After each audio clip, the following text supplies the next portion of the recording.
pues es corto.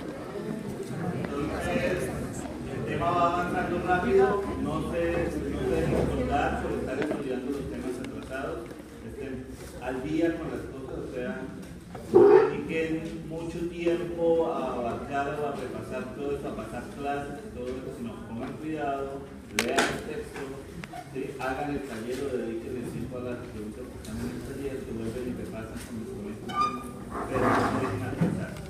¿Sí? Porque cada vez vamos a ver que hay temas que en 2 clases a veces sacamos un capítulo del libro.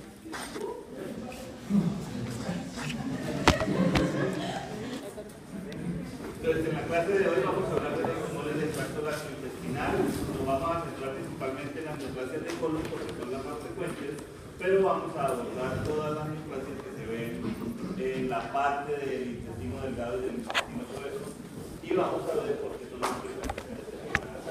Vamos a mirar cuál es la relación que hay entre las estructuras anatómicas, o sea, entre los elementos histológicos de cada uno de estos sitios, para entender por qué se originan tumores de este tipo de células y en dónde se ubican más frecuentemente. Vamos a tratar de identificar cuáles son las benignas, cuáles son las malignas, y nos vamos a centrar, les decía, en la patogenia del carcinoma colorectal, que es el más frecuente de las neoplasias malignas de esta parte del organismo. Entonces, para empezar, lo primero es hablar de algo de las neoplasias benignas. Esto ya es entre comillas de paso, porque las denominaciones de estas neoplasias ya las vieron en la clase de neoplasias de estómago, es decir, las lesiones epiteliales son las que se originan, pero que generalmente están dentro del grupo de neoplasias benignas, es semejante si tienen la misma histogénesis en cualquier parte del tracto intestinal. Entonces ya vimos que las neoplasias epiteliales que hacen o que crecen hacia la luz del tracto gastrointestinal es lo que se denominan pólipos y que estos pólipos, dependiendo de algunas características histológicas, entonces los vamos a clasificar como lesiones o pólipos no neoplásicos y pólipos neoplásicos. ¿Cuál es la diferencia entre la denominación como pólipos neoplásicos y no neoplásicos? El hecho de que tengan riesgo de cáncer. Y este riesgo de cáncer está en relación con que histológicamente identifiquemos displasia en este componente epitelial de la lesión. ¿Listo? Entonces, ambos son, o cualquier cosa que le llamemos pólipo, es una lesión epitelial. Todo lo que crezca hacia la cavidad no necesariamente es pólipo. Hay lesiones submucosas que protruyen desde la parte profunda y que están cubiertos por epitelio, pero no necesariamente son pólipos. Para que sea pólipo es una lesión epitelial. ¿Listo? Entonces, ¿cómo lo vamos a identificar? Generalmente, o muchos de ellos son reconocidos en exámenes endoscópicos, sea por una endoscopia de vías digestivas altas o una endoscopia de vías digestivas bajas. La mayor parte del epitelio del tracto gastrointestinal, desde el estómago hasta el ano, son mucosas glandulares, entonces la mayoría de estos pólipos o lesiones epiteliales van a ser lesiones glandulares. Y por eso les decía, lo que vieron en el estómago es la misma nomenclatura que vamos a utilizar para las lesiones que vamos a ver en cualquier otra parte, desde ahí hacia abajo, o sea, en este caso en el intestino delgado y en el intestino grueso. ¿Listo? Entonces pueden verse como estas lesiones, como unos crecimientos de aspecto sésil, una lesión sésil se escribe con S ambas y con tilde en la E.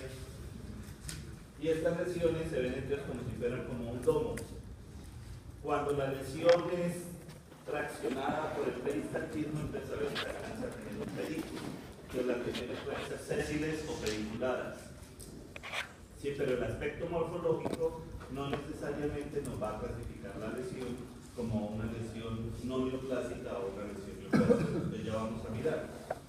Perdón, me pasó una diapositiva, pero era el título nomás. Entonces vamos a centrarnos en los pólipos no neoplásicos rapidito, que son los que aunque son frecuentes no tienen unos criterios o unas características muy extensas para que se resolver. Entonces, los pólipos no neoplásicos, o sea, aquellos que no tienen riesgo de cáncer, generalmente son lesiones que se dan por estimulación del epitelio por mecanismos inflamatorios, es decir, algo irritativo en la superficie epitelial puede favorecer el crecimiento epitelial. Estas lesiones cuando se identifican, si no tienen histológicamente algún cambio de displasia, entonces se entra dentro del grupo de los pólipos hiperplásicos. Pero el contexto es que generalmente hay algo irritativo o inflamatorio en el sitio afectado. Son frecuentes en la mucosa gástrica, o sea que allí vimos pólipos hiperplásticos, pero en la otra parte del tracto gastrointestinal, entonces son frecuentes en el colon. Eso es fácil de entender si tenemos en cuenta que el tránsito intestinal, el endurecimiento de la materia fecal y el mayor tiempo de contacto de esta materia con la superficie epitelial puede favorecer este mecanismo inflamatorio y el crecimiento epitelial. Entonces los pólipos hiperplásicos generalmente son lesiones muy pequeñas. Si miramos en la endoscopia, entonces se pueden ver como lesiones a veces de menos de 1 centímetro, la mayoría de menos de 0,5 centímetros, o sea menos de un cuadrito de una hoja cuadriculada. Y entonces así la hacen en la endoscopia. La mayoría son sésiles, o sea que si las miramos, la base o la lesión es principalmente el crecimiento del epitelio y no afecta o no tiene un pedículo que la delimite fácilmente. Y están constituidas por estructuras glandulares semejantes al epitelio de donde se originaron. O sea, lo que varía aquí es que el epitelio glandular del estómago es un epitelio principalmente mucosecretor, el epitelio del intestino es un epitelio absortivo y el colon es un epitelio con células caliciformes. Entonces, las características del epitelio es lo que hace que lo podamos identificar o saber de dónde se originaron. Pero se ve epitelio glandular un poquito hiperplástico, algunas glándulas dilatadas y no tiene ningún otro criterio o hallazgo que me sugiera que pueda progresar acá. ¿Listo? Dentro de estos pólipos hiperplásicos hay uno que sí a veces se ve pediculado y es lo que se llama el pólipo de retención juvenil. Estos pólipos son muy frecuentes en niños, o en la primera y hasta la segunda década máximo. Por eso el nombre de retención de pólipos juveniles. Se llaman pólipos de retención porque el aspecto macroscópico hace que dentro de las estructuras epiteliales se vean quistes. Y estos quistes pues tienen moco o la secreción del epitelio donde se está originando. Son muy frecuentes en la parte distal, o sea, cerca del recto o del colon sigmoides. Pueden ser un poco más grandes, o sea, pueden alcanzar hasta 2 o 3 centímetros de diámetro. Y la tracción del peristaltismo hace que este pedículo a veces sea un poco más largo o que se pueda desprender. Y entonces el diagnóstico de estas lesiones a veces es que los niños presentan sangrado o que expulsan el pólipo porque de una vez se extirpa y la mamá lleva el polipito a la consulta médica porque eso fue lo que el niño le salió en la materia fecal. Son pólipos hiperplásicos, o sea, no son pólipos malignos ni tienen riesgo de convertirse en cáncer. Pero de todas maneras toca mirarlos al microscopio para descartar otras lesiones y vamos a mirar por qué puede haber, como la morfología no es la que me dice, o la parte macroscópica no es la que me dice si la lesión es neoplásica o no neoplásica, pues ese es el concepto de identificar histológicamente cuáles son los criterios que tiene cada lesión.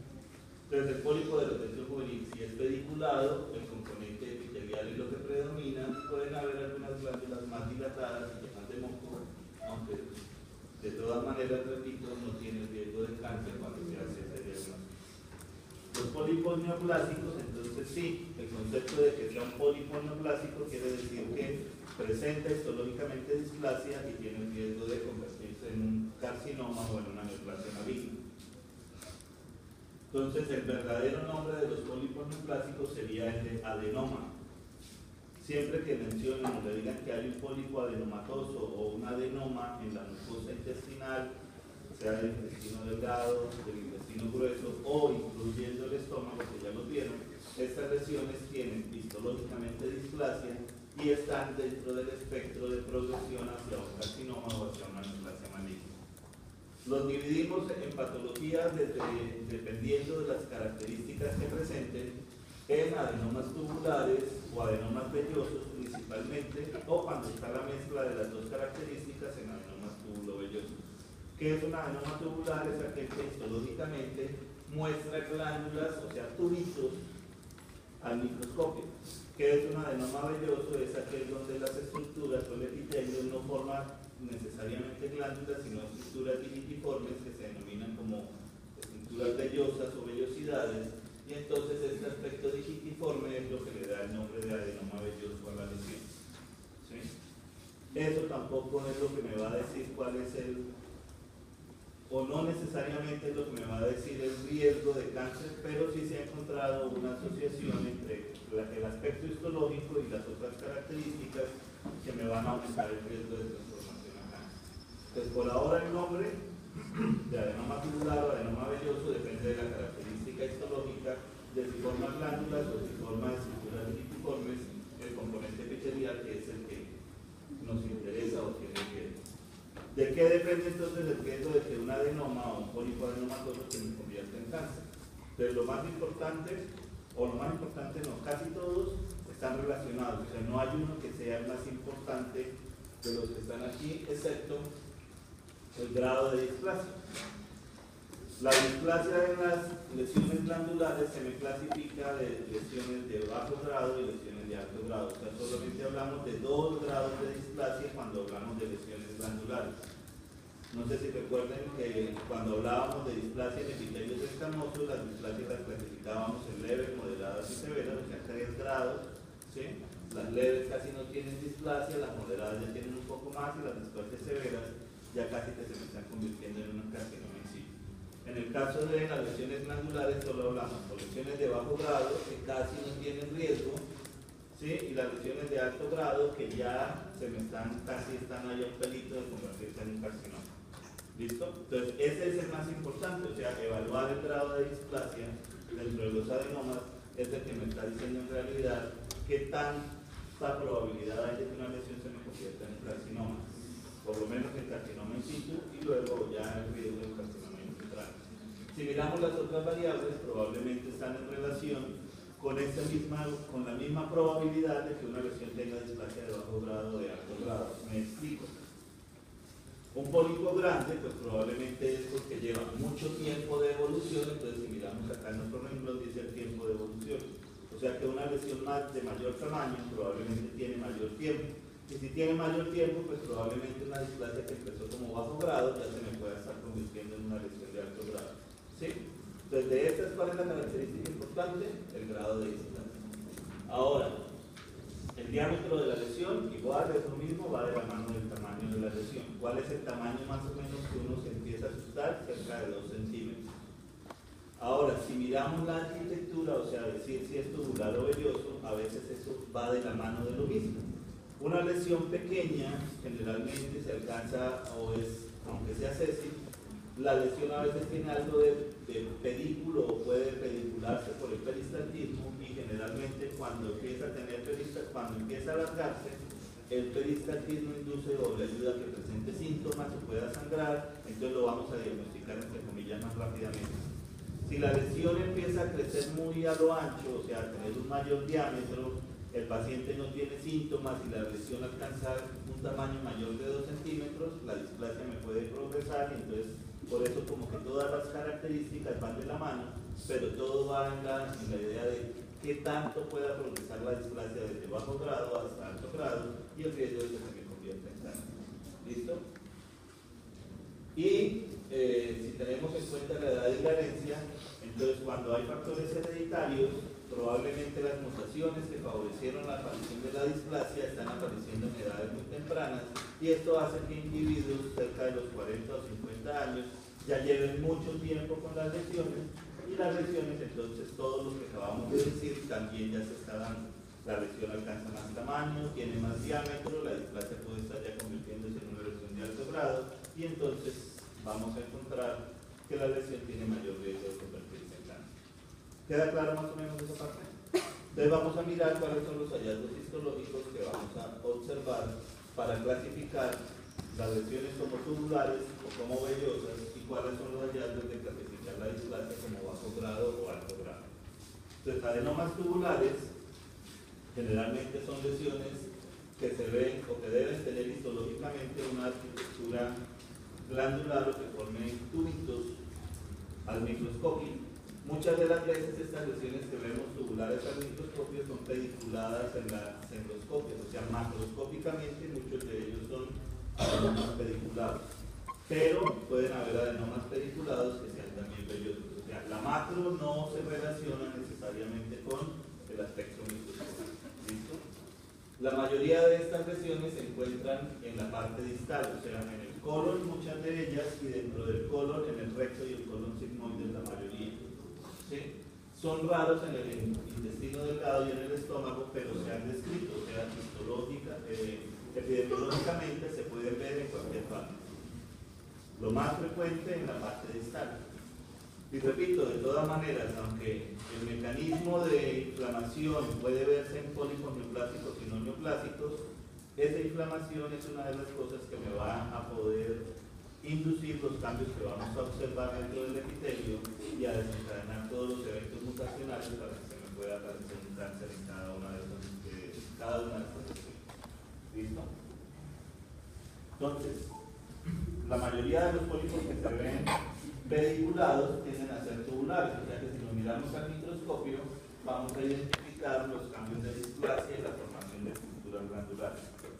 En estas imágenes, a pesar del poco metro que tienen, sí se alcanza a ver como la parte distal del pólipo, o sea, hasta abajo está la pared intestinal, se ve el pedículo y la parte del pedículo tapizada por mucosa normal, y llama la atención como en la parte de la punta de los pólipos se pierde o se nota que si esto fuera colon, pues el epitelio tiende a tener muchas células caliciformes que hace que se vea como la célula más clara, pero la zona donde está la displasia se ve bien morada, bien hipercromática.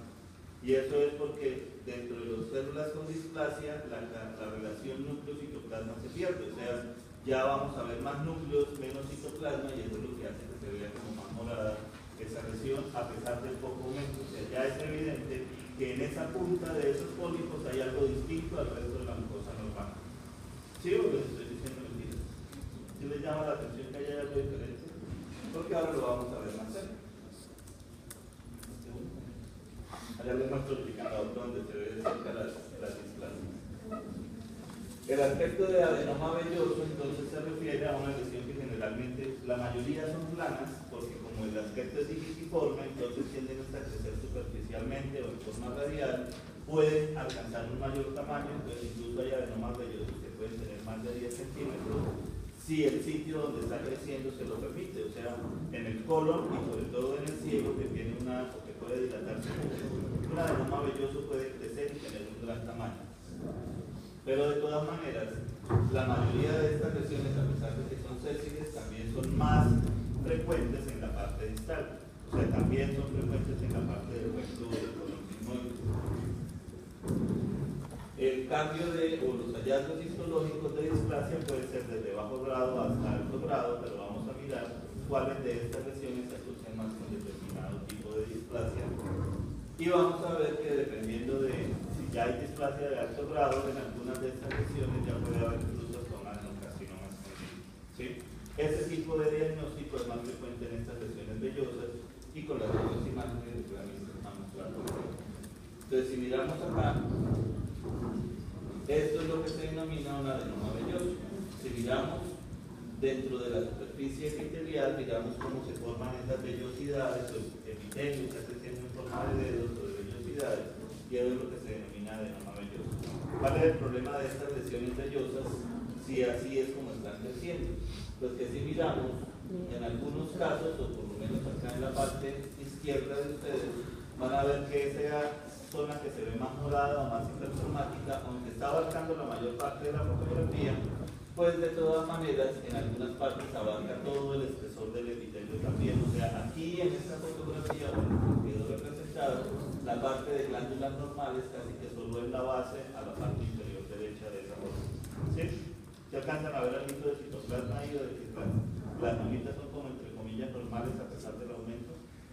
Entonces, las lesiones vellosas tienden a presentar displasia, aunque la displasia se pueda dar en todo en la parte superficial, que es la que está sometiéndose a los cambios irritatorios. Si esta displasia me abarca todo el epitelio, rápidamente esta lesión, si evoluciona de displasia de bajo grado a displasia de alto grado, se me puede convertir en una adenocarcinoma in situ. Y si esto se me está convirtiendo en una adenocarcinoma in situ, estos cambios rápidamente, cuando empiece la lesión a volverse maligna, va a empezar a infiltrar y va a estar infiltrando directamente la pared o la submucosa del sitio donde se está originando.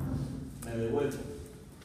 Si estos cambios de displasia están ocurriendo en un adenoma pediculado, ¿sí? Entonces probablemente va a haber displasia de bajo grado, displasia de alto grado, se me convierte en un adenocarcinoma in situ, y cuando empiece a convertirse en un adenocarcinoma infiltrante, lo que va a infiltrar va a ser el estroma del pedículo del pólipo donde se encontró la lesión, ¿sí? O sea, erradicar un pólipo con cambios de displasia o con la evolución de esa secuencia, si el pólipo es pediculado, aquí va a ser fácil. Quitamos el pólipo por la base y la persona queda curada de sus cambios o de lo que le esté presentando. Si estos cambios están ocurriendo en un adenoma velloso o en una lesión sésile que crece radialmente, cuando empieza a infiltrar, probablemente a esta persona tengo que quitarle un segmento de intestino, ¿sí? Porque el manejo va a ser distinto o diferente. ¿Sí me hago entender hasta ahí? Entonces, eso es una de las cosas que ya hace que en las lesiones vellosas la displasia a veces sea distinta o se me comporte de una forma diferente.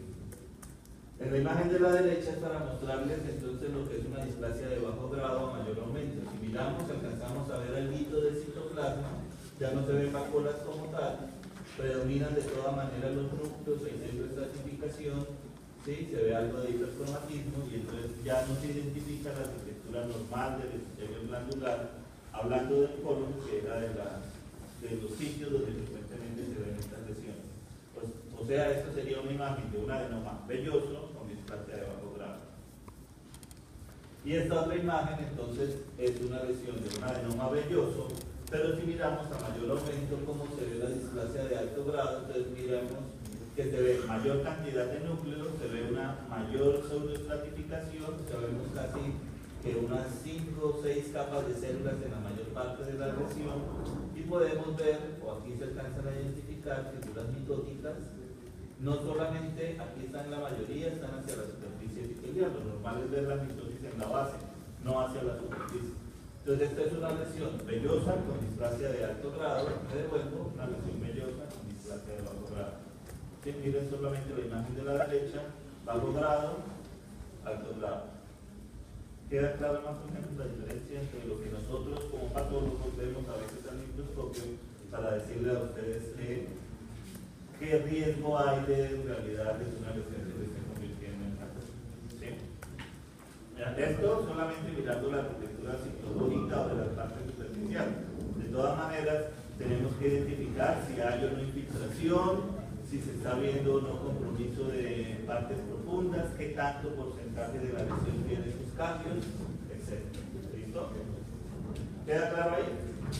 Entonces, lo más importante es determinar el grado de displasia, teniendo en cuenta el tamaño, el tiempo que el tiempo es difícil a veces de establecer porque nadie se está mirando la lesión del intestino todo el tiempo para saber cuántos años lleva con un polipito adentro, ¿sí? Pero sí, se podría decir que si ya estamos viendo cambios de displasia de alto grado, es porque probablemente esas lesiones llevan mayor tiempo que una lesión que realmente esté presentando cambios de displasia de bajo grado.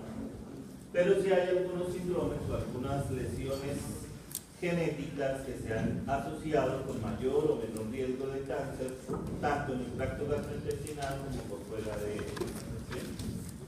Entonces vamos a mencionar, les voy a mencionar algunos de los síndromes asociados a pólipos en el colon y que dentro de estos síndromes algunos se asocian con pólipos que tienen riesgo de cáncer sobre el pólipo o riesgo de cáncer por fuera del tracto gastrointestinal. ¿Me explico? El síndrome de Gardner y de Turcot se asocian con poliposis o pólipos dentro del tracto gastrointestinal, pero la mayor probabilidad es que si el paciente tiene pólipos en el colon o en el tracto gastrointestinal, las neoplasias malignas estén por fuera del tracto gastrointestinal, a veces en el sistema nervioso central o a veces en tumores asociados con otros tejidos en los tejidos blandos. Entonces no necesariamente tener pólipos en el colon con un cuadro hereditario quiere decir que esos pólipos se me vayan a convertir en cáncer. Les voy a mencionar de esta gráfica dos de estos síndromes. Uno es el síndrome de Peutz-Jeghers, donde la característica es que el paciente presenta, o la mutación que está acá anotada, NKB1, se asocia con que el paciente desarrolle pólipos dentro del tracto gastrointestinal. Estos pólipos se denominan pólipos amartomatosos. Un pólipo amartoma, una amartoma ya, ¿se acuerdan la definición? ¿Cómo es? que son lesiones formadas por tejidos que se ven normalmente dentro de ese órgano, pero que están creciendo en forma desorganizada. Entonces, un pólipo amatomatoso será neoplásico o no neoplásico. No neoplásico. Es no neoplásico, o sea, no tienen o no se consideran pólipos con riesgo de cáncer. ¿Sí? El paciente o el problema es que sí puede desarrollar a veces otras lesiones también por fuera del tracto gastrointestinal y en algunos casos esas lesiones son las que o la mayoría de las malignas tienen neoplasias malignas. Pero los pólipos amatomatosos del síndrome de Creutzfeldt son no neoplásicos. Y la característica es que se asocia, además de la lesión o del pólipo, a trastornos en la pigmentación. Se puede pasar rápidamente para que vean. Entonces acá se alcanza a ver en la cosa del labio unos cambios de pigmentación y la imagen de la derecha, que es el pólipo amatomatoso, se ve desorganizada las glándulas con las fibras musculares, que a veces el músculo crece hasta la superficie. Eso es lo que se denomina hematoma dentro del tracto gastrointestinal, pero los trastornos de la pigmentación es lo que me hace pensar en que pueda tener el síndrome, que hace que se le busquen los pólipos o que se mire a ver que está la mutación para poder identificar si tiene riesgo o no de que desarrolle otro tipo de neoplasia. A pesar de que los pólipos sean no neoplásicos, tener una masa dentro del epitelio o de la luz del intestino puede favorecer que si la lesión crece mucho produzca obstrucción, que si la lesión crece mucho produzca invaginación o intusufección. Si ya vieron que era invaginación, bueno, entonces eso también, o sea, eso no quiere decir que eso sea necesariamente asintomático. No tiene riesgo de que sea maligno, pero puede presentar sintomatología. ¿Listo? El otro era, el que les iba a mencionar de esta diapositiva, era el de la poliposis adenomatosa familiar. Entonces, dentro de los hallazgos de la poliposis adenomatosa familiar, el gen afectado es el gen APC. ¿Sí? Y dentro de estos hallazgos del gen APC, el riesgo de que un individuo que lo tenga como, o que tenga manifestada esta mutación en forma hereditaria, tiene un riesgo de transformación o de que presente cáncer casi no digamos que sí, del 100%. Siempre. O sea, no nos gusta siempre o nunca. Es decir, siempre un paciente con poliposis adenomatosa familiar va a tener riesgo de cáncer del 100%. O sea, en algún momento va a desarrollar un cáncer. ¿Sí? Entonces, ¿cómo se ve la poliposis adenomatosa familiar? Entonces, el gen APC o la mutación del gen APC en el brazo corto del cromosoma 5 está relacionado con que, dependiendo de la penetrancia de la mutación, estos individuos que ya tengan la mutación heredada pueden presentar una enfermedad que varía de leve a severa, donde leve es tener menos de 2.000 pólipos y severa es tener más de 5.000 pólipos en el colon. ¿Sí? O sea, menos de 1.000 ya son bastanticos de todas maneras, y les voy a mostrar unas imágenes. Esta es una enfermedad leve, donde hay muchos pólipos, pueden ser, o la mayoría son pediculados, como se ven en la imagen. ¿Sí? Cromosoma 5. 5p21 es la mutación.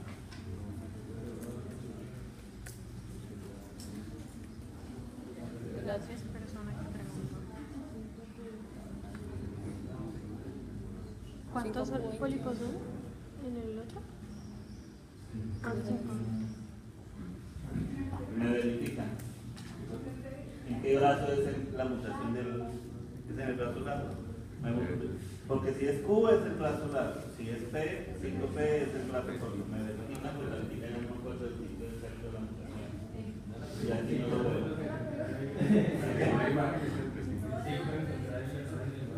¿El brazo largo, no? ¿Cómo? ¿El brazo largo? Ahí parece más cortito, sí. Pero entonces... No, yo lo dije bien porque, pero aquí en la diapositiva dice 5Q. Entonces ya no estoy seguro, ahora quedé con la duda. Se verifiquen a ver en qué lado, en qué sitio está la mutación del gen APC. ¿Listo? Tal vez el cromosoma está aumentado. Entonces, en la imagen es para mostrar una enfermedad leve donde hay pocos pólipos, entre comillas menos de 1.000 o 2.000 pólipos, se considera una enfermedad leve. Y una enfermedad severa es cuando el colon puede estar completamente lleno de pólipos. 5Q, entonces en el brazo largo. Entonces en el brazo largo del cromosoma 5. Dentro de la presencia de pólipos, entonces vamos a ver, los pólipos pueden ser sésiles o pediculados, pueden tener displasia de bajo grado o displasia de alto grado. Pero entre más pólipos tenga un individuo, más riesgo tiene de que en algún momento cualquiera de ellos esté haciendo la evolución completa desde displasia de bajo grado hasta un adenocarcinoma infiltrante. ¿Sí? Entonces, ¿cuál es el inconveniente? Que si el paciente tiene pocos pólipos, y que algunos gastroenterólogos lo hacen, ¿sí? Es que se puede, durante el procedimiento, tratar de quitarle pólipo por pólipo, ¿sí? Y mirar a ver si al paciente le quitamos los pólipos para manejar. ¿Sí? Pero esto es lo mismo que hizo Angelina Jolie con sus glándulas mamarias. Como el riesgo de cáncer es del 100%, en las familias donde se ha determinado que esta enfermedad se está presentando, muchos pacientes deciden hacerse colectomías totales profilácticas por el riesgo que tienen de cáncer. ¿Sí? Entonces, para eso se hace un screening genético para determinar si se está heredando la enfermedad o si el cáncer que hay de colon en la familia está relacionado con este tipo de mutación. ¿Sí? Ya les voy a mirar cuál es la diferencia entre la enfermedad hereditaria y la enfermedad esporádica. Entonces queda claro lo que es una enfermedad leve o una enfermedad severa de la poliposis adenomatosa familiar. Bueno, entonces vamos a centrarnos ahora sí en los tumores malignos y dentro de los tumores malignos en el cáncer de colon, y vamos al final a hablar de las otras neoplasias que son menos frecuentes pero que también se pueden diagnosticar dentro del tracto gastrointestinal. Entonces, para tener un cáncer de colon, la mayoría de la población puede presentar, además el mayor porcentaje, o más del 80-90% de los carcinomas en el colon son de tipo esporádico, es decir, que cualquiera de nosotros lo podría presentar en algún momento de la vida. ¿Qué cosas favorecerían que desarrolláramos algún carcinoma de colon? Entonces, uno es que estemos sometidos, o que tengamos ya algunas de las mutaciones hereditarias, entonces no hablaríamos de carcinoma esporádico, hablaríamos de carcinomas hereditarios.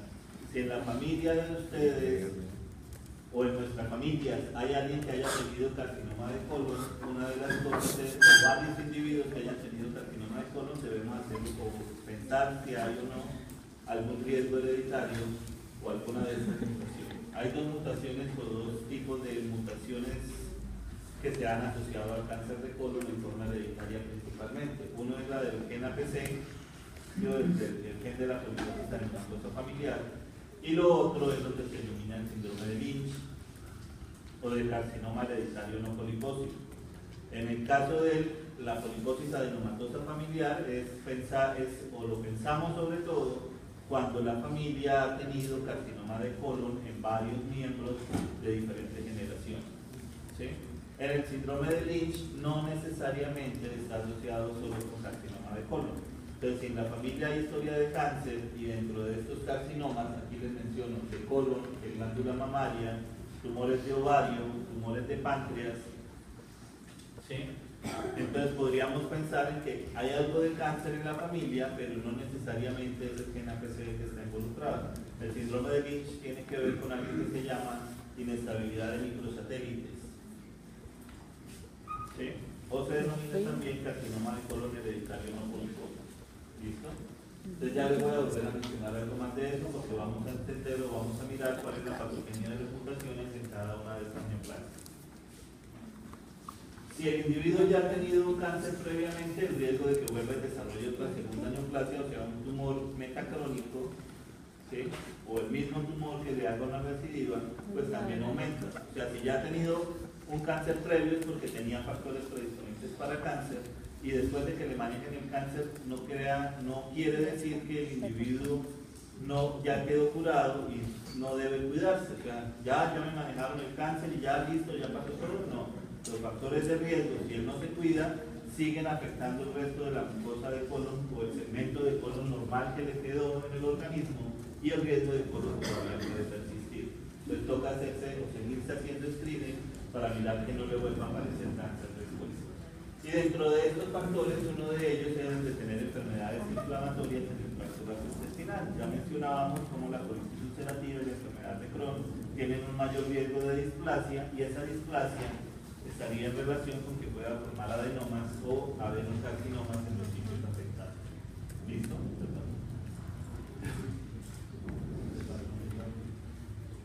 ¿Cuáles son los factores ambientales por los cuales se puede desarrollar carcinoma de colon? Entonces, se ha encontrado que la dieta es lo más importante. Dentro de los mecanismos por los cuales la dieta juega un papel importante es todo aquello que me lleve a estreñimiento.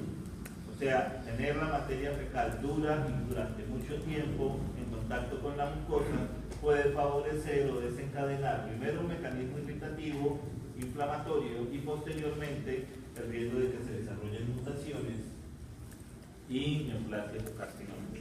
Entonces, dieta baja en fibra, dieta rica en carbohidratos, dieta rica en grasas, dieta baja en micronutrientes o en antioxidantes, todo esto puede favorecer o aumentar el riesgo de estreñimiento, irritación, colitis, mutaciones y aparición del cáncer.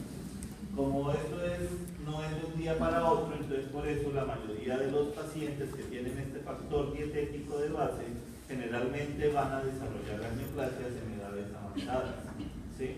La mayoría de las neoplasias de colon se diagnostican después de los 50 años, es decir, que todos estos factores dietéticos han estado probablemente desde la juventud, y después de los 50 años es que se le hizo el diagnóstico de carcinoma, ¿sí? Si vemos o diagnosticamos un carcinoma de colon en un individuo joven, debemos pensar o descartar un cuadro hereditario o una herencia o un mecanismo genético de base en estos individuos. ¿Qué cosas hacen que los jóvenes puedan desarrollar cáncer de colon? Entonces, uno, la herencia, o dos, que tenga una enfermedad autoinmune como la colitis ulcerativa. La colitis ulcerativa se puede presentar desde edades tempranas, antes de la segunda década, entonces eso también hace que el mecanismo irritativo empiece con mucha anterioridad y la neoplasia puede aparecer antes. ¿Listo? Pero casi siempre personas jóvenes no van a desarrollar carcinoma de colon por medios o por mecanismos esporádicos. Entonces, repito, todo esto lleva a tránsito intestinal lento, la fermentación de los carbohidratos y las grasas induce una serie de moléculas que son irritativas o que desencadenan una respuesta inflamatoria, y esta respuesta inflamatoria y los radicales libres sí es lo que se ha asociado con un mayor riesgo de mutaciones, y para que estas mutaciones lleven a cáncer generalmente se cree que existen entre 8 a 10 eventos mutacionales antes de que se desarrolle el cáncer. Es decir, cuando ya se desarrolla el carcinoma es porque, a pesar de que hubo una mutación inicial o un evento de iniciación, existieron otros golpes mutacionales para que se haya desarrollado ya la neoplasia como maligna. A eso es a lo que se refiere la parte de eventos mutacionales o de 10 eventos. Y ya les voy a mostrar en los esquemas cuáles son las mutaciones o los diferentes puntos que se han asociado dentro de la secuencia del cáncer. Entonces, el carcinoma de colon lo podríamos dividir en los grupos de carcinomas hereditarios y los grupos de carcinomas esporádicos, pero las dos secuencias son semejantes, o sea, lo que está en la parte de arriba y abajo de esa diapositiva se puede presentar en forma semejante independiente de que sea hereditario o esporádico. Entonces lo voy a explicar primero desde el carcinoma hereditario, porque es que vamos a hablar de los genes, sí, pero vamos a ver que eso mismo le está ocurriendo al individuo cuando tiene un carcinoma esporádico. Entonces, si el individuo tiene una mutación en estos dos grupos, o sea, que tenga una mutación en el gen APC, o sea, que tenga poliposis adenomatosa familiar, le va a ocurrir los cambios que están en la parte de arriba de la diapositiva.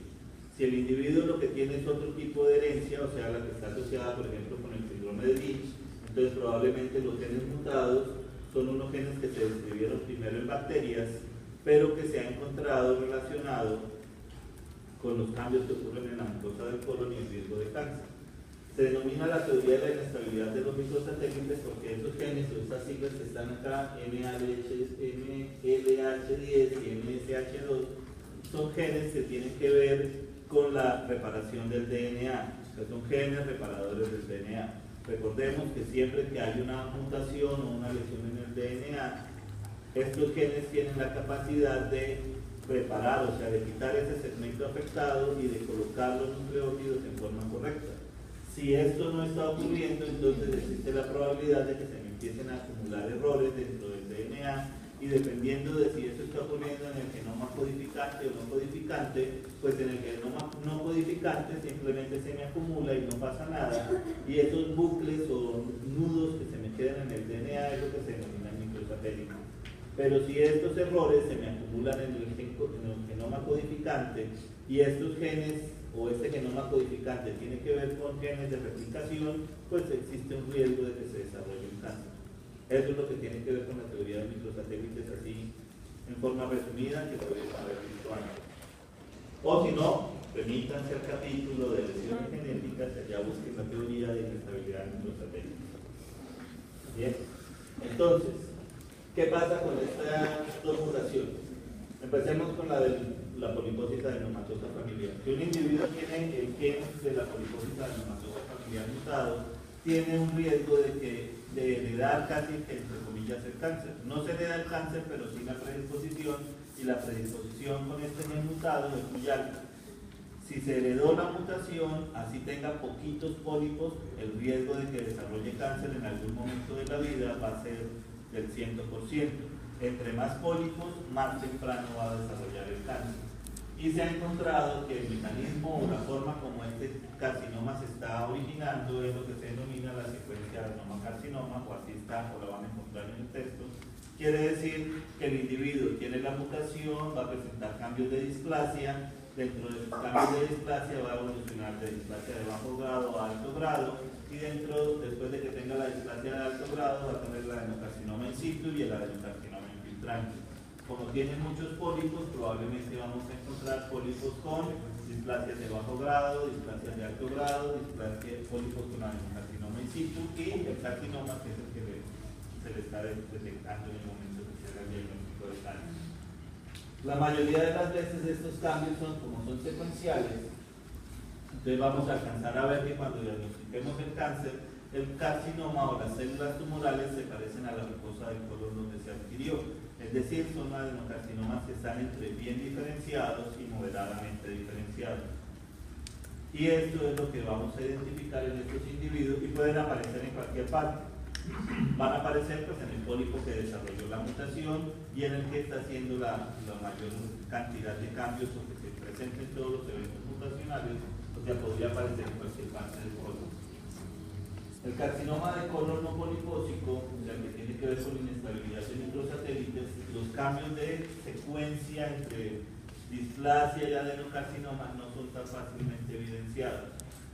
Se cree que probablemente cuando se empieza o la primera mutación ya tiene que ver con transformación del epitelio y mayor proliferación, estos cambios ocurren de pronto más rápidamente y por eso no vamos a poder ver el curso o todos los cambios secuenciales igual a como se veían en el esquema de la poliposis adenomatosa. Entonces la mayoría de las veces cuando diagnosticamos es que ya estamos diagnosticando el cáncer, no estamos diagnosticando fácilmente la displasia.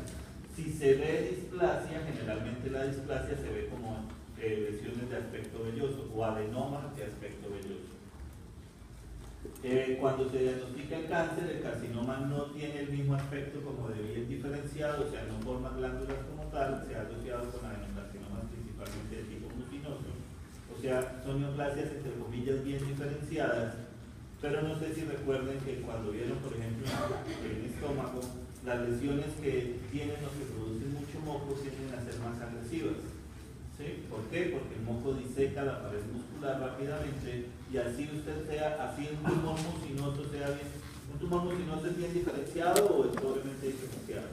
Bien diferenciado. ¿Tiene claro que un carcinoma o un adenocarcinoma mucinoso es bien diferenciado? ¿Sí? ¿Todos tienen claro eso o hay alguien que no tenga claro que un adenocarcinoma mucinoso es bien diferenciado? Bueno, entonces puedo continuar. Los adenocarcinomas mucinosos son bien diferenciados, están formando moco, o sea, un tumor glandular que forme moco está bien diferenciado, pero es agresivo, a pesar de ser bien diferenciado, es agresivo. porque el moco diseca la pared, o sea, hace espacios entre la pared del tracto gastrointestinal y hace que se transporten las células tumorales desde la superficie hacia la serosa. O sea, si ese moco llega hasta la serosa, las células neoplásicas pueden ponerse afuera y extenderse a otras estructuras. Entonces los adenocarcinomas mucinosos, entre comillas, son agresivos. Lo otro que se ha visto es que histológicamente algunos de estos tumores sí pueden ser pobremente diferenciados, o sea, ni forman glándulas ni producen moco, o sea, histológicamente son agresivos, ¿sí? Pero en algunos de estos casos, estos tumores se asocian con buen pronóstico. ¿Por qué? Porque si el tumor es pobremente diferenciado, es porque probablemente tiene tantas mutaciones que hacen que histológicamente no se vea bonito, pero cuando no es bonito el sistema inmune lo reconoce y lo ataca. Entonces, si vemos tumores con células inflamatorias, dentro de esas linfocitos o eosinófilos, ese infiltrado inflamatorio quiere decir que ya está atacando el tumor, ¿sí? O sea que ya estamos utilizando nuestros mecanismos inmunes para atacarlo. Y eso le puede dar, entre comillas, un mejor pronóstico a estos tumores. ¿Sí me hago entender hasta ahí también? Entonces, esto era para explicarlo en los carcinomas hereditarios. ¿Qué porcentaje de tumores son hereditarios en el colon? Menos del 15%. Dentro de esos 15%, ¿cuáles son más frecuentes? Unas 2/3 partes son tumores asociados a pólipos, una tercera parte son no asociados a pólipos. Sí, o sea, 5%, 10%, como para que les quede ahí como un numerito, pero eso varía, las estadísticas son variadas dependiendo de donde se hagan los estudios. Si miramos los carcinomas esporádicos, es lo mismo, solamente que no nacimos con las mutaciones, adquirimos las mutaciones a lo largo de la vida. ¿Sí? O sea, el 85% de los carcinomas, cualquiera de nosotros que no tenga ningún factor de riesgo para carcinoma hereditario, si está expuesto a los factores dietéticos, si está expuesto a factores inflamatorios, si tiene en algún momento desencadena alguna mutación dentro de su epitelio colónico, podría adquirir una neoplasia esporádica en el colon. ¿Cuáles son las mutaciones? Pues se han asociado las mismas dos mutaciones iniciales. ¿Sí? Solamente que cuando adquirimos la mutación inicial, a los 20 años o a los 30 años de vida, porque estábamos comiendo, o nos gusta era comer mucha fritanga todos los domingos, o por lo menos una vez al mes, eso hace que sea 12 veces al año, eso hace que haya sido en los últimos años cuántas veces ya han ido a comer fritanga tirón, entonces todo esto se va sumando. Si nos gusta comer muchas harinitas, la mami siempre nos hace arepa con mantequilla, entonces todo eso va sumando, cuántas veces ya ustedes en sus cortadas han comido ya todo esto todos los días. ¿Sí? Entonces, la dieta, los factores nutricionales son los que más se asocian con el riesgo de que desarrollemos un carcinoma esporádico. ¿Sí? Pero las mutaciones son las mismas, o sea que lo que vamos a ver desde el punto de vista morfológico va a ser semejante. Entonces, acá que lo voy a explicar mejor. ¿Por qué? Porque es que en los carcinomas esporádicos, que son los más frecuentes, se ha podido, en algunos casos, o sea, sobre todo porque después de los 50, 60 años, cuando empiezan los individuos a hacerse endoscopias, entonces podemos ver cómo han evolucionado las lesiones. O sea, al individuo le diagnosticábamos pólipos, primero hiperplásicos, luego se le empezaron a aparecer pólipos adenomatosos, empezamos a ver que eran con displasia de bajo grado, luego empezamos a ver pólipos con displasia de alto grado, y a los 60 años, 70 años ya era un carcinoma lo que le apareció. Entonces estamos viendo cuáles son todas las secuencias de cambios histológicos y mutacionales que se están presentando. Entonces, en los carcinomas esporádicos se ha encontrado que la mayoría de los tumores están hacia el lado izquierdo, o sea, hacia la parte distal, recto y con los sigmoides, que es donde la materia fecal dura más tiempo allá, o sea, cuando ya se compacta y está en contacto con la mucosa, es más frecuente que se presenten las mutaciones asociadas al gen APC.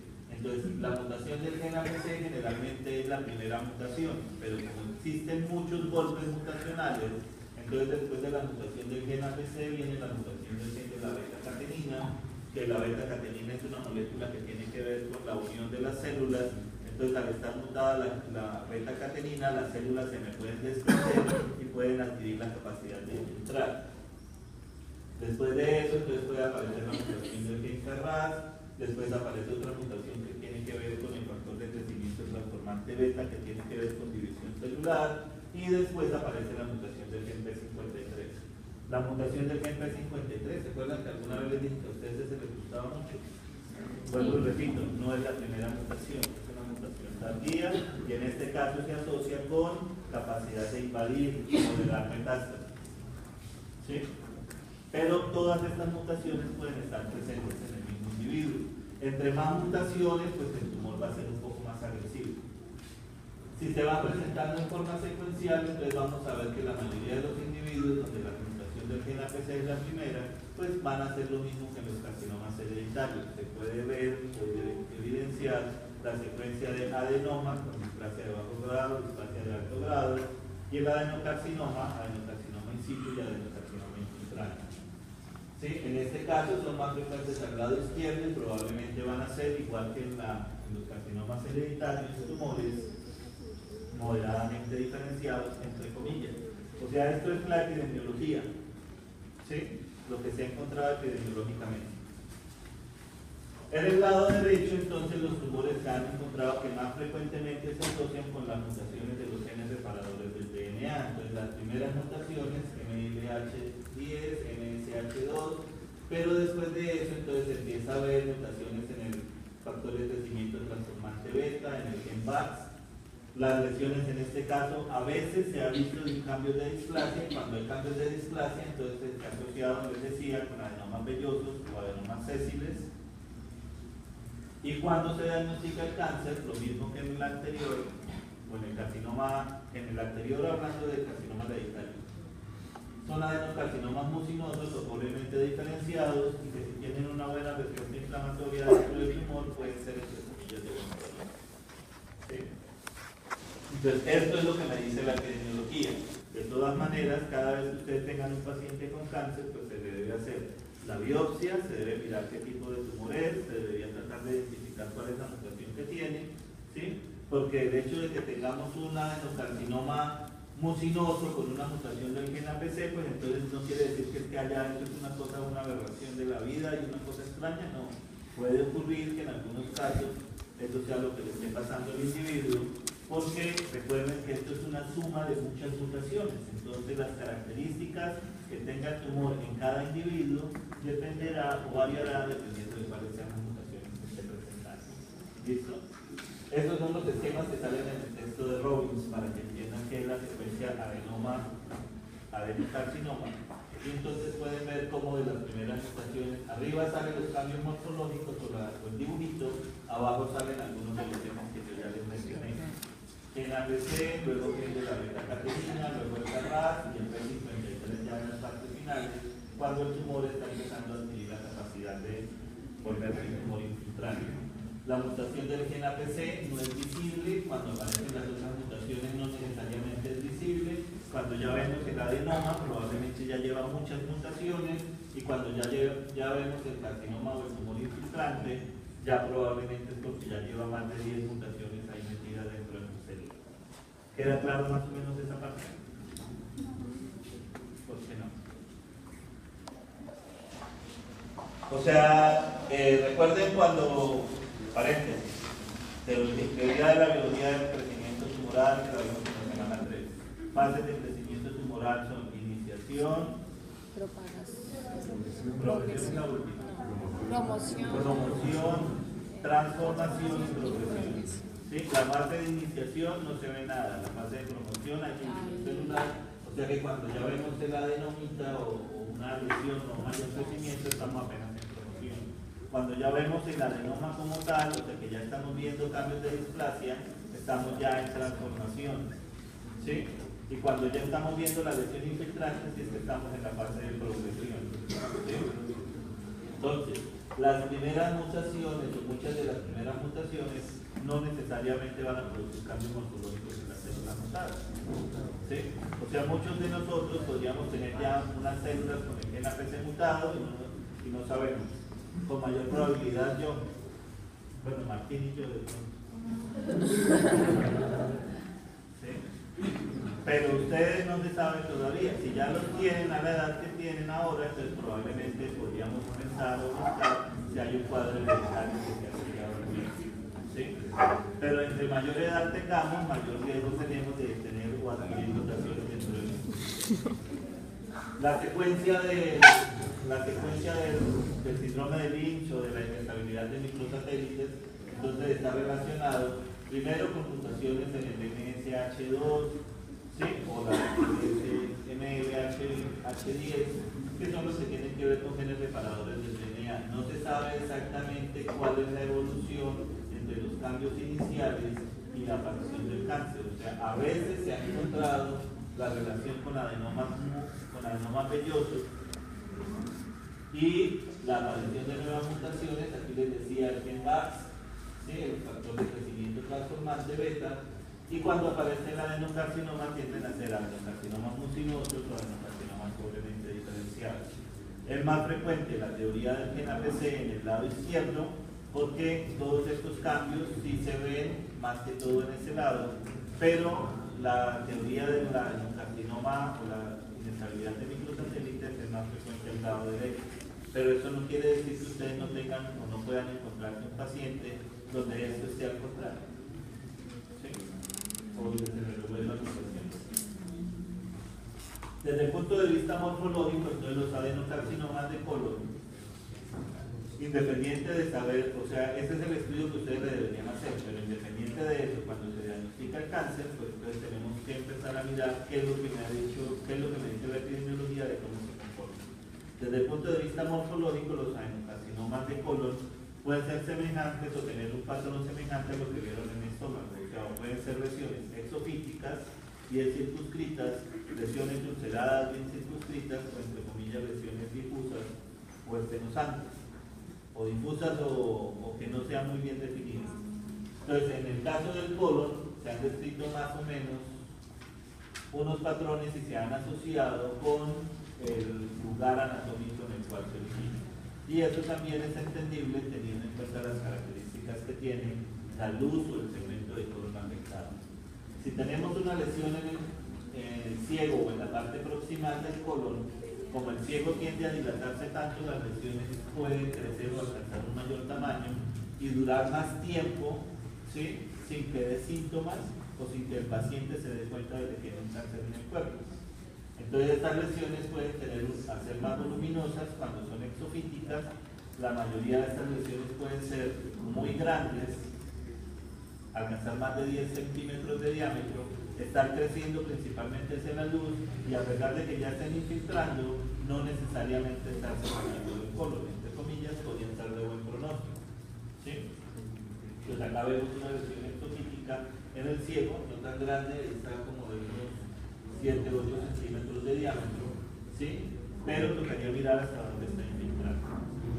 En el lado izquierdo del colon, entonces el recto o el colon sigmoide tiende a tener un diámetro menor, no se deja distender tanto, entonces las lesiones a veces no pueden o no van a alcanzar un gran tamaño y los vamos a diagnosticar más rápidamente. Segundo, si se me compromete el diámetro o la luz del colon, probablemente el paciente consulte porque está con estreñimiento o con alteraciones en el hábito de la deposición. Entonces eso me podría ayudar a que si al paciente le hacen una colonoscopia o se la sugieren, pues allá le van a identificar el cáncer. ¿Sí? Es frecuente entonces en estos tumores en el lado izquierdo a veces que si el tumor lo que me está produciendo es obstrucción, pues probablemente lo podamos diagnosticar. Y dentro de esos tumores que hacen obstrucción es frecuente que lo hagan en forma circunferencial. Entonces es como si produjeran una estrechez en el colon en forma circunferencial y al tapar el colon le hacen el diagnóstico. ¿Sí? Ese aspecto del patrón estenosante es lo que se denomina patrón en servilletero. ¿Qué es un servilletero? Es un anillito que se utiliza para colocar las servilletas de tela. ¿Sí? Porque es que ahora los servilleteros son unas cosas así donde se ponen las servilletas paraditas, es un cajoncito donde uno saca las servilletas. Ese servilletero no es. ¿Sí? Patrón en servilletero es un anillo, ¿sí? Donde se coloca una servilleta de tela. Me va a tocar la próxima clase traer o una foto o un servilletero, ¿sí? Para que se hagan la imagen. Porque no sé si los hayan visto en los restaurantes, en algunos restaurantes se utilizan. En mi grado. Esto es una lesión que además de ser esternuzante del servilletero está ulcerada en la parte central y se puede perforar. ¿Sí? Esta no es la imagen más frecuente de un pantalón de servilletero. Lo otro es que sea una lesión ulcerada bien circunscrita. Entonces, en este caso sí puede presentarse en cualquier parte. El manejo o la presentación clínica de estos tumores variará dependiendo de si la lesión está sangrando, si está o no obstruyendo, porque la obstrucción puede ser parcial a pesar de que no se vea el aspecto servilletero. Pero teniendo en cuenta eso, entonces, independiente de dónde se origine o del aspecto macroscópico, sí, eso, lo que les decía, los aspectos era lo que me dice la epidemiología. Es más frecuente que las lesiones en el lado derecho sean exofíticas y que puedan alcanzar un gran tamaño.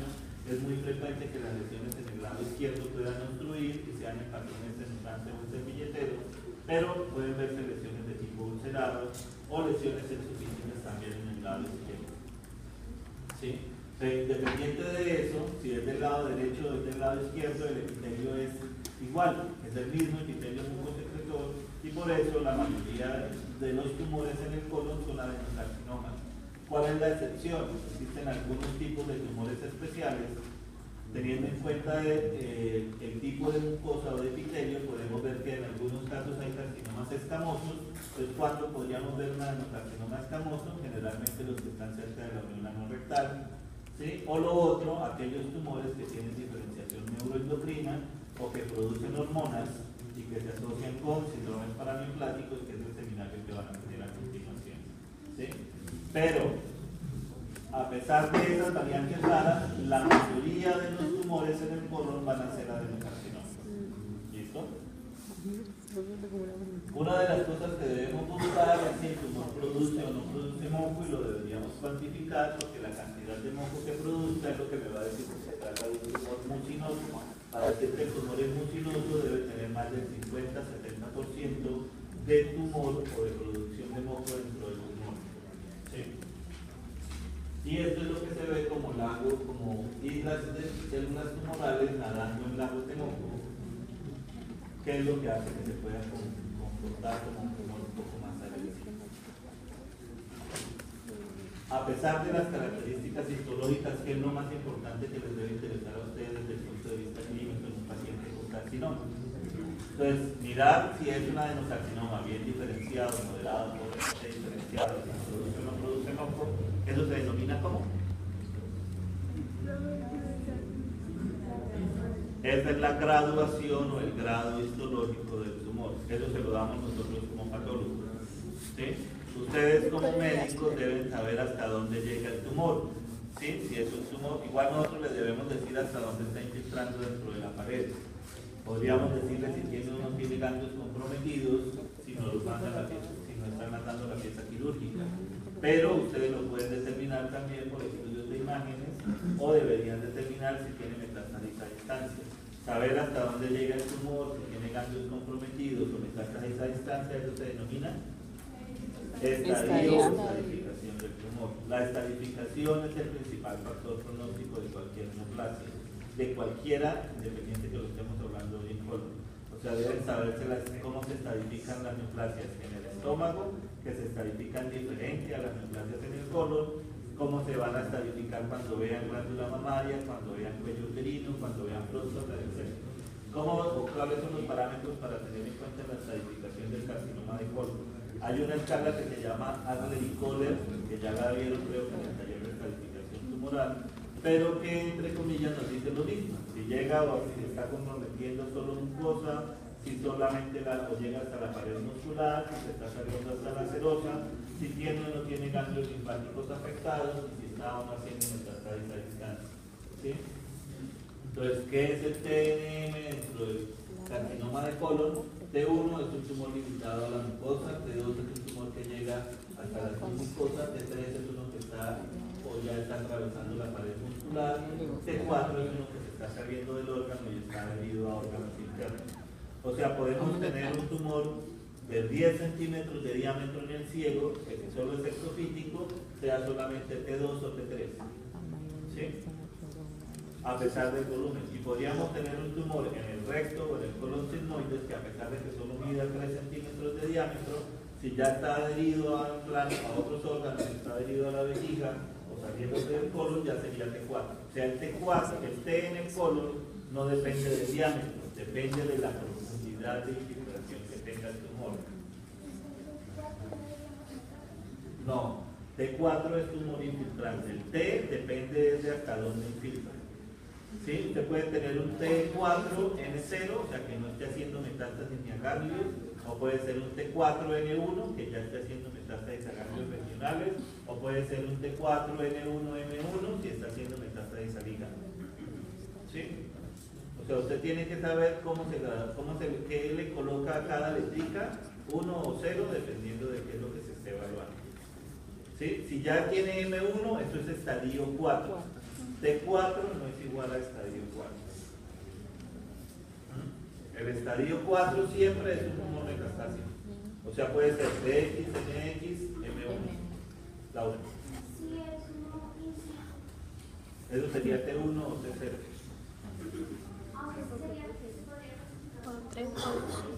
Depende de siempre T0 es carcinoma in situ, ¿sí? Pero si usted si es solamente adenocarcinoma in situ, probablemente lo estamos viendo en una biopsia. Si ya estamos viendo la pieza quirúrgica y que solamente sea una adenocarcinoma in situ, sería T0. No importa, o sea, esas son otras cosas que usted debe decir. O sea, igual, si es un tumor mucinoso, usted debe decir si es un T3 o T4, hasta donde está llegando, debe decir que es un tumor mucoproductor, ¿sí? Porque eso es lo que le va a dar la característica de agresividad de ese tumor, y probablemente deberíamos buscar si ya tiene o no tiene metástasis. Los tumores mucinosos, igual que en el carcinoma gástrico, pueden formar tumor de Krukenberg. Si ya tiene un Krukenberg, eso es una metástasis y esto es un estadio 4, independiente de si fuera mucinoso.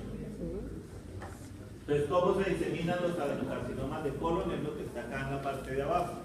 Y ahí están las 3 vías de diseminación que puede tener. ¿Qué es lo más probable que haga un adenocarcinoma de colon? Que se vaya por qué vía. Por vía linfática, entonces vamos a buscar primero ganglio linfático regional. ¿Se puede ir por vía hematógena? Sí. ¿Cuál es la principal forma de diseminación? ¿O cuál sería el primer órgano de diseminación por vía hematógena? Hígado, porque el colon tiene circulación portal, entonces las metástasis por vía hematógena las vamos a buscar primero en hígado. Pero si se me está yendo por vía hematógena, puede irse ya a cualquier órgano. Y sobre todo después de que se salga del hígado, se va a ir a pulmón, a hueso o al cerebro. O sea, se han visto metástasis de carcinoma de colon en esos órganos. Y se puede ir por diseminación carcinómica o peritoneal. O sea, podríamos ver Krukenberg en carcinomas de colon. Sí. ¿Listo? Entonces, esa era lo que había. ¿Listo? ¿Cuáles son las manifestaciones? Las de cualquier neoplasia que esté consumiendo un paciente. Entonces el paciente puede tener astenia, pérdida de peso, fatiga. La anemia es uno de los hallazgos que es frecuente en los pacientes con carcinoma, con neoplasias del tracto gastrointestinal.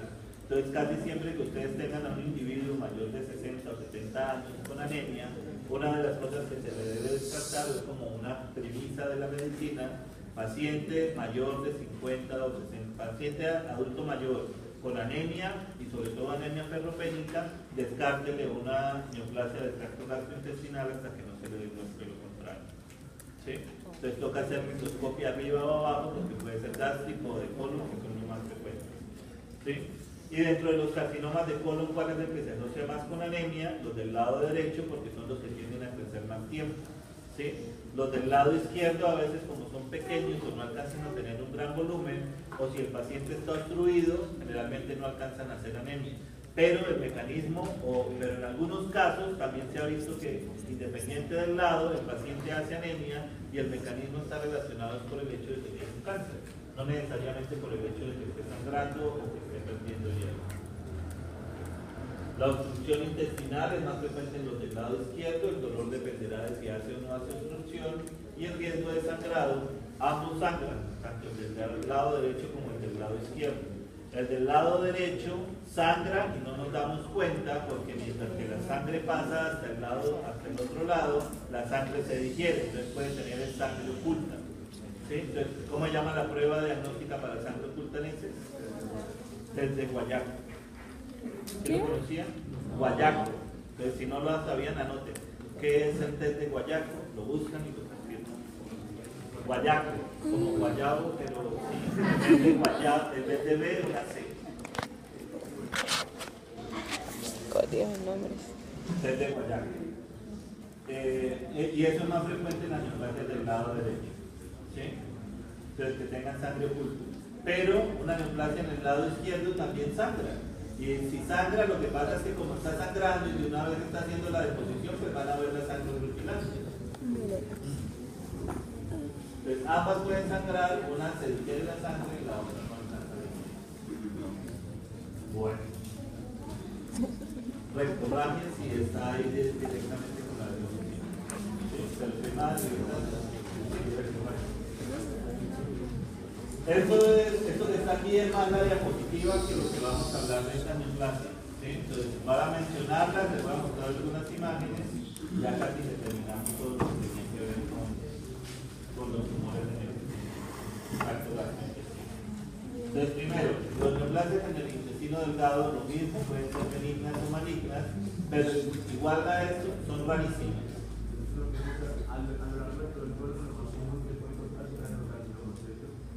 A lo largo de todo el tracto del colon, lo más frecuente, o sea, sí, las neoplasias malignas son adenocarcinomas. Son frecuentes en el lado derecho o en el lado izquierdo, raras en el colon transverso. Pero casi siempre son adenocarcinomas, más del 95%. Pueden verse carcinomas escamosos. Y los que son neuroendocrinos que les decía, que los que les voy a mencionar también, pueden verse cerca de la válvula ileocecal más frecuentemente. En el apéndice cecal, por ejemplo. ¿Listo? Entonces, el intestino delgado tiene el 75% de la longitud de todo el tracto gastrointestinal, pero menos del 5% de todos los tumores. Y dentro de estos tumores, la mayoría son benignos. ¿Sí? O sea que, y dentro de los benignos, que es lo que está aquí, la mayoría no son epiteliales, son tumores estromales, o sea, o son lipomas, o son leishmaniosas. Muchos de esos diagnósticos a veces ni siquiera se los hacemos al paciente en vida, sino que son hallazgos incidentales durante la autopsia. Cuando se diagnostican en vida es porque la neoplasia o este tumor está creciendo y puede obstruir o hacer invaginación en su sucesión. ¿Sí? Entonces, es raro a veces que diagnostiquemos los tumores en el intestino delgado.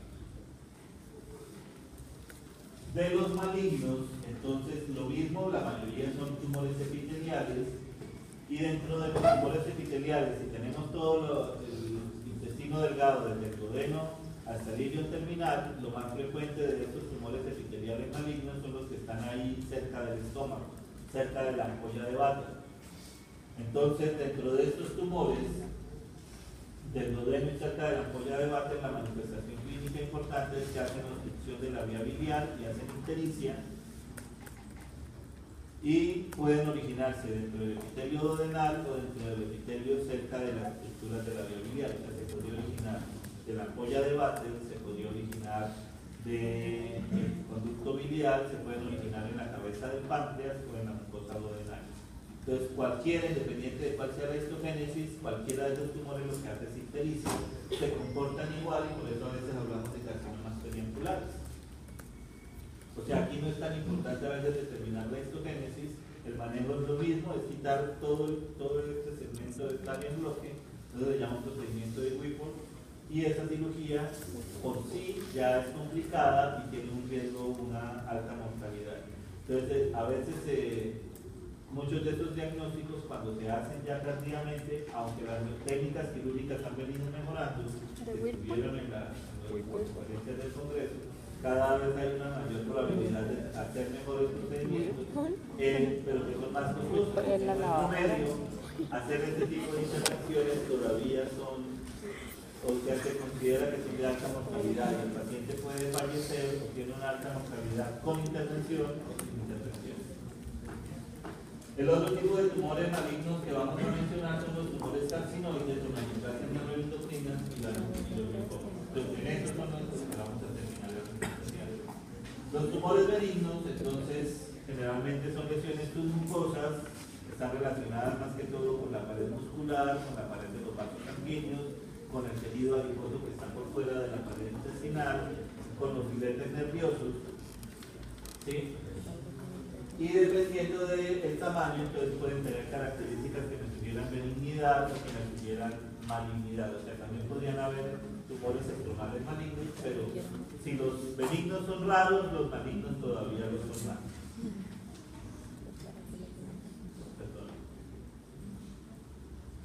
El GIST o la neoplasia, los tumores del estroma gastrointestinal, creo que también ya lo vieron en el estómago. El doctor Carlos García le gusta, tiene o ha hecho varios proyectos de investigación en cuanto a este tipo de tumores, y el diagnóstico generalmente se hace con inmunohistoquímica. Ya él les dijo cuál era el marcador para este tipo de tumores, entonces te lo dejo de tarea, siempre lo dejo de tarea. Y creo que él se los preguntan en la otra. ¿Sí? ¿Cómo es la pregunta? No les sonríen las ¿cuál es el marcador que se utiliza para determinar el origen en las células de Cajal de los GIST? Búsquenlo. ¿De qué? CD117. De los tumores malignos, les decía, los periangulares pueden originarse en cualquiera de las áreas alrededor de la ampolla de Barber, el epitelio duodenal, el epitelio de la ampolla, el epitelio del conducto biliar o la cabeza del páncreas que está debajo del duodeno. Se puede extender desde la cabeza del páncreas, marcador de las células de Cajal en los tumores de GIST. ¿Cuál es el marcador de la célula? Pero es que yo a veces no estoy en los laboratorios, entonces yo le dejo la tarea y yo le digo a Carlos CD117.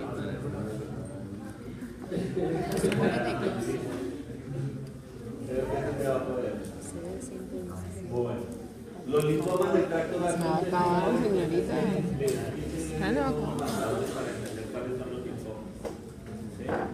Entonces, ¿cómo se aborda un linfoma del tracto gastrointestinal? Un paciente con una neoplasia hematolinfoide puede afectarme en muchas estructuras, o sea, dentro del compromiso de una neoplasia hematolinfoide al diseminarse, puede secundariamente afectar el tracto gastrointestinal. Entonces, la importancia de tener una neoplasia hematolinfoide en el intestino es saber si es primaria o no del intestino, ¿sí? Si se originó ahí o si está comprometido de forma secundaria. Cuando está comprometido otros órganos como hígado, vaso o médula ósea, probablemente el intestino sea uno más. O sea, si el paciente tiene comprometido muchos órganos, el intestino simplemente es uno más. Cuando está comprometido solo el intestino, entonces ahí sí es que probablemente estamos diciendo que es un linfoma primario del intestino. Dentro del intestino, cuando se origina ahí, entonces generalmente se origina del tejido linfóide asociado a mucosas, o sea, se denominan linfomas mal o maltomas. ¿Sí? Dentro de los maltomas, lo más frecuente después del estómago es el intestino delgado. O sea, los linfomas en el tracto gastrointestinal son primero en el estómago, después en el intestino delgado. Y en el intestino delgado lo más frecuente es que lo haga en la parte distal, que es donde hay más placas de Peña. ¿Sí se acuerdan de las placas de Peña? ¿Y ellos terminan? Bueno, ahí es donde frecuentemente se origina. Entender eso es entender la histogénesis de los tumores.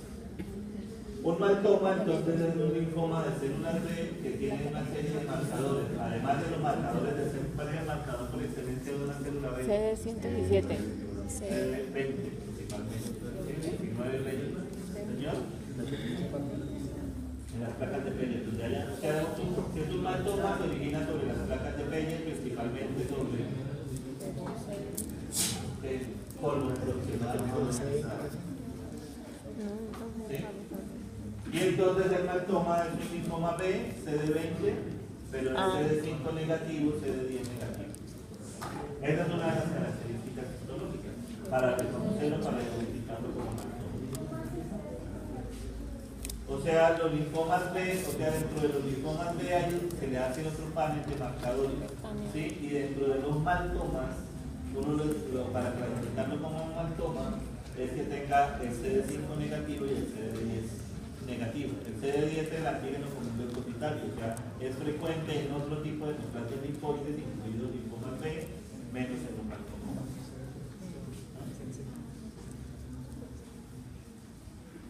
Desde el punto de vista morfológico, entonces los linfomas se originan principalmente del tejido linfóide, o sea, están inicialmente cerca de la mucosa, rápidamente infiltran y invaden, morfológicamente generalmente son linfomas difusos de células grandes, o sea que tienen poco citoplasma, núcleos muy grandes, nucleolos y alta actividad mitótica, son agresivos.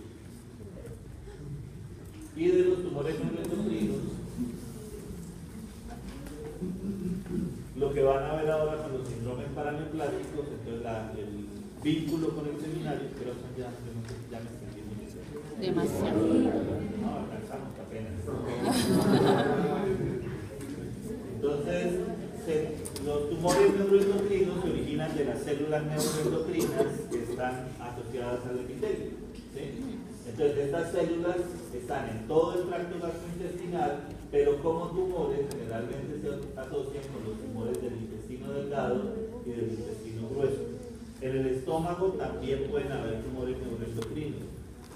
Aunque la mitad de estos tumores están en el intestino delgado, generalmente dentro de la epidemiología de los tumores del intestino delgado son muy frecuentes. A pesar de que la otra mitad de los tumores neuroendocrinos están en el colon, como en el colon hay adenocarcinomas y otra serie de tumores, dentro del gran total de tumores del colon, los tumores neuroendocrinos son muy raros, pero epidemiológicamente son más o menos el mismo número de tumores neuroendocrinos en el intestino delgado y en el intestino grueso. ¿Sí? A eso quiere decir este 50% comparado con este 2%. ¿Sí? La mayoría de los tumores se ven en edades avanzadas y este es los órganos en los que frecuentemente se diagnostican tumores carcinoides o tumores neuroendocrinos. El apéndice secal es uno de los sitios más frecuentes. Por eso a un paciente cuando le sacan el apéndice por una apendicitis aguda, de todas maneras se le debe hacer estudio histopatológico. Uno es para confirmarle que el cirujano lo operó bien, ¿sí? O sea que lo operó porque tenía apendicitis. Ahora, eso ya es hasta incluso problema legal. O sea, si un patólogo llega a decir que el apéndice no tenía nada, al cirujano lo pueden estar envainando porque ¿para qué lo operó si no tenía apendicitis? ¿Sí? A pesar de que tenía la clínica completa de que era una apendicitis aguda. O sea, fue un buen cirujano que lo operó tan rápido y tan efectivamente antes de que el apéndice todavía ya le estuviera haciendo pus afuera, ¿sí? Que entonces el pobre cirujano lleva del bulto si un patólogo se le dio por decir que no tenía, que tenía el apéndice sano. ¿Sí? Ahora, hay apendicectomías profilácticas, sí, igual que usted por técnica quirúrgica, si a una persona, sobre todo digamos a una mujer, le operaron por un ectópico en el lado derecho, el hecho de que le hayan hecho una cicatriz al lado derecho por quitarle la trompa, por técnica ya le deben quitar también el apéndice. O sea, para que si alguna vez otro médico lo llega a ver o examinar a ese paciente y le ve el lado derecho al paciente con una cicatriz, lo que menos va a pensar es que tiene apéndice. ¿Sí? O sea, ya descarta la apendicitis porque se supone que ya se la quitaron. ¿Sí? O sea, sí se hacen apendicectomías profilácticas. Pero si la indicación quirúrgica era apendicitis aguda y no le dicen que no le dio nada al patólogo, al pobre cirujano lo pueden envainar. Entonces ya uno ya sabe que se dio apendicitis aguda de lactosa incipiente. Ah, esa misma. ¿Cómo ha sido? No, o sea, es que uno no se puede tampoco poner a inventar que le está viendo que están ahí las células inflamatorias. Sí, o sea, ¿qué hago? ¿Le pongo un neutrófilo? ¿Se lo muevo de la lámina propia a la muscular? No, tampoco se puede. Entonces, uno de los criterios es confirmar la conducta por la cual le quitaron el apéndice. Lo segundo es descartar la neoplasia. Es frecuente que los pacientes a los que los operan por apendicitis se le identifiquen tumores carcinóides. Después del apéndice sigue el hígado, después sigue el recto, el estómago y por último las otras áreas del cuerpo. ¿Cuál es la importancia de decir que un tumor carcinoide o clasificarlo como una neoplasia maligna? Primero, los tumores neuroendocrinos no necesariamente son malignos. Para decir que una neoplasia neuroendocrina se está comportando como maligna, debe estar en relación con algunos de los factores que les voy a mencionar. Los que salen del apéndice secal tienden a ser benignos, lo mismo que el recto. Pero si dentro de estos órganos el tumor carcinoide se está extendiendo a la serosa, o sea, está infiltrando, les decía, no se origina en la lámina propia o en la mucosa. Si me está comprometiendo todo el espesor de la pared o que se sale de la la serosa, eso es maligno. Si el tumor mide más de 2 centímetros, eso es maligno. Y si en un paciente con un tumor en el apéndice fecal, el tumor está a menos de 2 centímetros del margen de sección del apéndice, ¿sí? O sea, si el margen quirúrgico es menos de 2 centímetros, a ese paciente le tienen que hacer, por las otras características, una cirugía como un carcinoma, como un tumor maligno del colon. O sea, le tienen que hacer una microlectomía derecha. Le tienen que quitar el ilion, el ciego y una parte del colon ascendente. ¿Queda claro más o menos? Ok. Depende. Inicialmente se le deja boca de colostomía, pero si lo pueden afrontar durante el acto quirúrgico, queda de una vez con una anastomosis del ilion o del segmento de ilion al resto del colon. Lo que pasa es que el colon, por ser una mucosa con mucha flora intestinal, el riesgo de que esa anastomosis se rompa es alto. Entonces, por eso primero le hacen generalmente una boca de colostomía, maduran la zona de anastomosis y luego... ¿Qué está preguntando? No te pregunto. No, yo no sé. Mayor de 2 centímetros, Porque fíjate que te tengo que quitar todo el hilo. Eso solo te vuelve Es que él estaba diciendo que se hace una colecectomía total, o sea, te quitan todo el colon.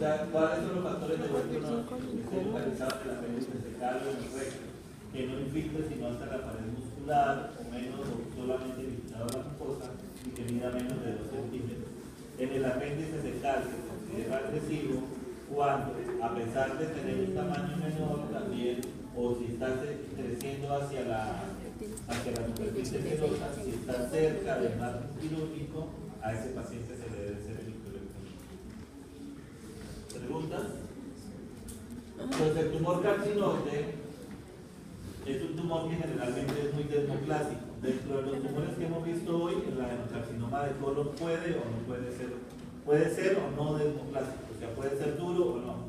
Los que son en servilletero generalmente son desmoplásicos y eso es lo que hace también que se produzca retracción y obstrucción del tracto gastrointestinal. Los tumores carcinoides por definición son desmoplásicos, ¿sí? O sea, tienden a ser masas duras. Las células son distintas, entonces el tumor tiende a ser amarillo cuando lo vemos macroscópicamente en el procesamiento. O el cirujano, al palpar el apéndice, puede sospechar que tenga un tumor por la dureza que tiene la zona. Este es un tumor carcinoide del apéndice en la punta, o sea, entre comillas sería de buen pronóstico. ¿Sí? Histológicamente, las células neuroendocrinas se ven como células con citoplasma eosinófilo y núcleos que se escribe como sal y pimienta. Es una cromatina granular y tiene nucleolos, generalmente son células homogéneas, no tienen una marcada actividad mitótica, o sea que son histológicamente benignas, pero el comportamiento del tumor carcinoide es la producción de hormonas que está haciendo, o sea, las manifestaciones clínicas que puede hacer. Dentro de esas hormonas que esté produciendo, los tumores neuroendocrinos pueden producir muchas hormonas. Si produce gastrina, ese tumor neuroendocrino se llama gastrinoma. Si produce insulina, se llama insulinoma. ¿Sí? ¿Qué son de los que son ¿cómo?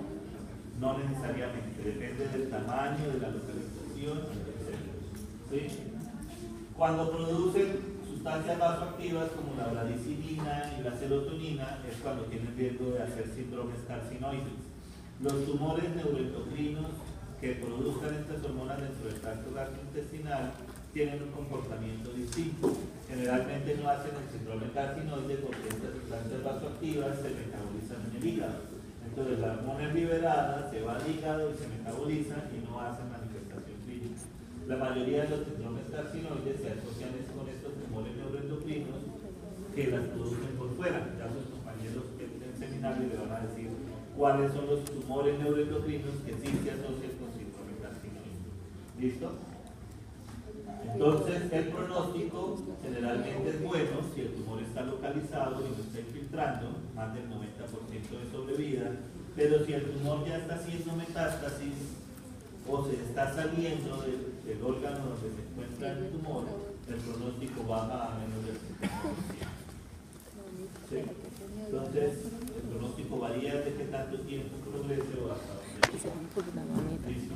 ¿Preguntas hasta ahí?